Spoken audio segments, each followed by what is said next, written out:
घरको कुदृष्टिरू रक्षा करिबा पई लोकमाने मुख्य द्वार रे लंका बा लेंबू टांगी थांती। जेतबेले आमे एक नूतन जिनिस किणु सेतबेले प्रथमे एहाकू पूजा करिथाउ। विशेष करी एक नूतन गाड़ी किणबा परे पूजारे अनेक थर लेंबू मध्य व्यवहृत हुए। आपण निश्चित भावरे जानिथिबे जे पूजा परे लेंबू को टायर तले रखा जाए।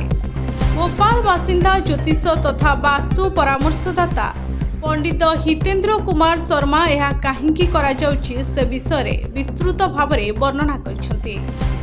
पंडित जितेन्द्र कुमार शर्मा का अनुसार लेंबू शुक्र व चंद्र सहित जड़ित कहुए जे लेंबुरु खटापण शुक्र ग्रह सहित जड़ित। एसत लेंबुरु बाहरुवा रस चंद्र सहित जड़ित। यह भयर प्रतीक भावरे विवेचना करा जाए। लेंबू विषय विशेष कथा हेउछि यह नकारात्मक शक्ति आपणक पाखक आसवाकू दिए नहीं। ज्योतिष शास्त्र अनुसार नुआ आइटम चारिपाखरे अनेक नकारात्मक शक्ति अच्छी, तेणु लेंबू को नुआ गाड़ी तले रखा जाए। मंद दृष्टि सुरक्षा मिलता है।